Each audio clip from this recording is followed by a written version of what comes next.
Rewriting your reality. Manifestation versus destiny. You decide. Merry meet everyone, I'm Witch Hazel, and today I wanted to chat with you about this idea of manifestation versus destiny, because it has caused me a lot of confusion in the past, and it dawned on me that some folks may still be in the confusion phase. So, since tossing ideas around is always a good means of dispelling confusion for me, I figured it might be worthwhile for others to get in on the conversation as well. To begin with, I'm going to say that no matter what your belief on this theme, you're right. Now that we have that out of the way, let's define manifestation and destiny, plus take a look at why these two things at first glance don't seem to work together. So according to vocabulary.com, manifestation is the public display of emotion or feeling or something theoretical made real. The word's origins are in religion and spirituality, which is why it comes up so much. The important part of this definition is that we're dealing with abstract concepts and theories made real by someone or something with the ability to make that conversion. Creating something tangible from something intangible, essentially. So for example, sadness is a concept. We can't experience it with our senses until it manifests as something like crying. We can see and hear someone cry. We can feel the wetness of tears. You get the gist. So manifesting is the ability to make tangible a concept, which in and of itself is not, via some capability like the human ability to make tears in response to a feeling. Destiny, on the other hand, according to the Oxford Dictionary this time, is the events that will necessarily happen to a particular person or thing in the future. In this definition, there is no connection between an individual and the events taking place.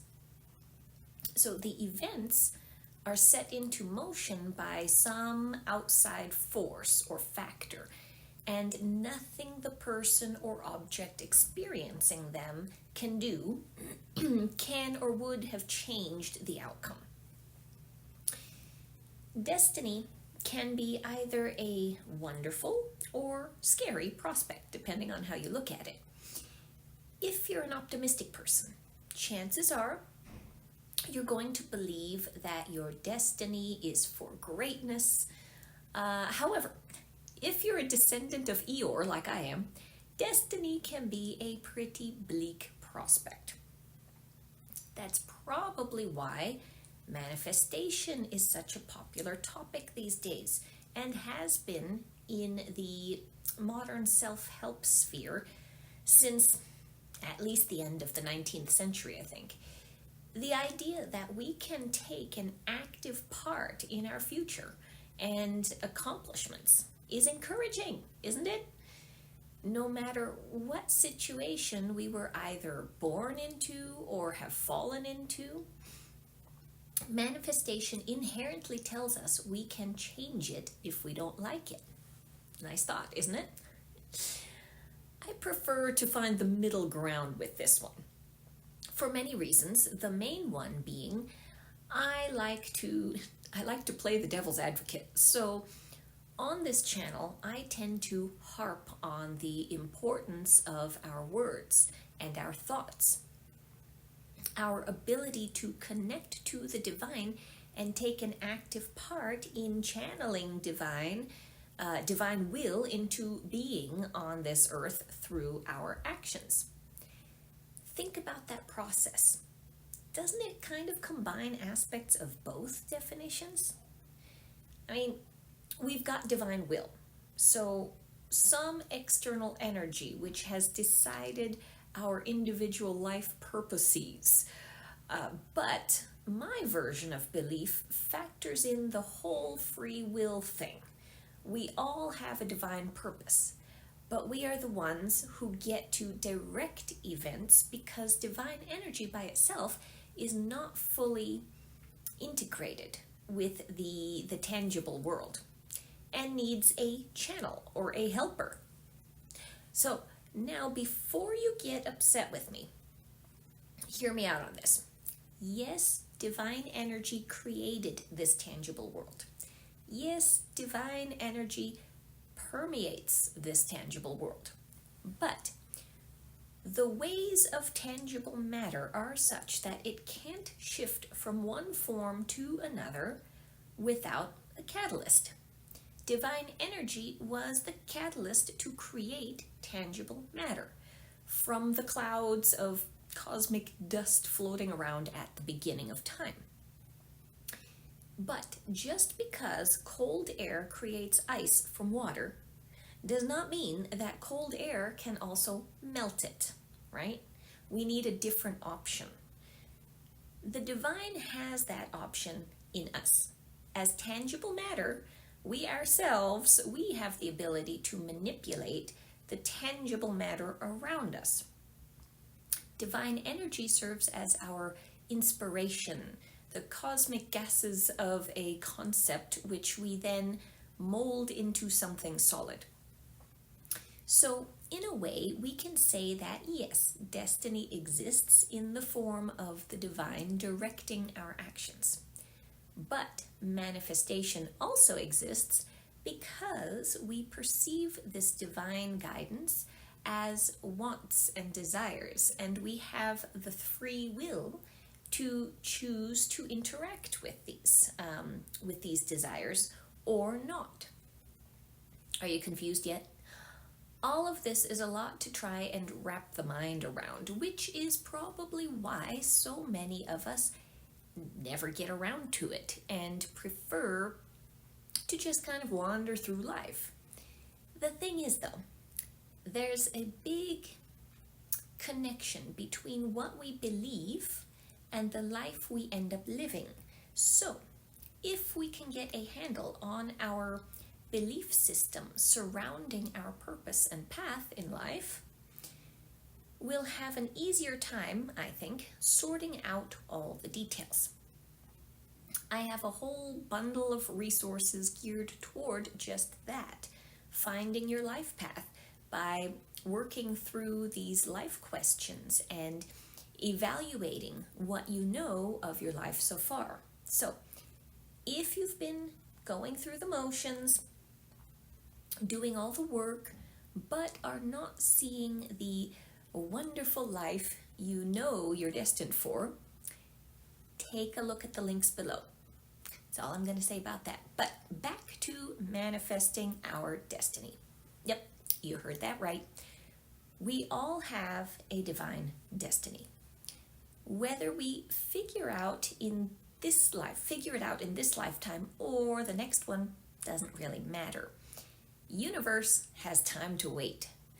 However, if we want to put that full destiny to use, because all of our destinies, by the way, are good, and if you don't believe me on that front, reference any spiritual text. We have to do our part and lend a helping hand. So how do we do that? We first come to the understanding that we are divine, meaning we have divine energy flowing through us. If we didn't, we wouldn't be alive. Next, we learn how to connect to that energy through strengthening our intuition. This part can get a little tricky. We've evolved away from trusting our intuition, and it takes some work to get back to it. How much or how little work depends on the individual and how closely they are tied to their intuition to begin with. once we have a good grasp on this idea and are confident in our divine connection, that's when the real magic happens. That's when we can start to work with divine energy instead of against it. When we align with the divine, things start to fall into place and our destinies start to unfold in front of us. It's a wonderful thing, really. But it requires constant upkeep. Doubts are always coming through that make us second guess or question our path. We take a step or two back. I should go this way. We recoup.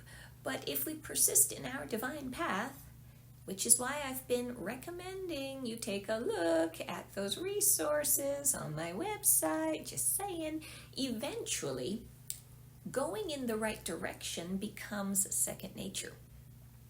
I haven't gotten there yet, but I know that eventuality is coming, and that's what keeps me trying.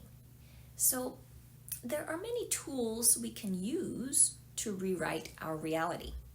My favorite is literal, through journaling, but visualization works just as well and is recommended by most of the best-known spiritualists. I can go into more detail on either of both of those if you like. Just let me know in the comments.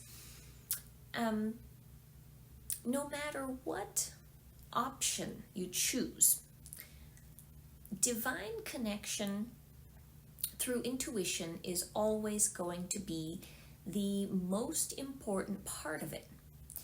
So, now that we've taken a little look at the similarities and differences between manifestation and destiny, plus my preferred method of not taking sides, I want to hear your thoughts on the matter.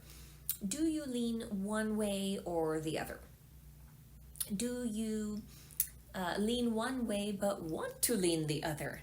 That could be an interesting discussion.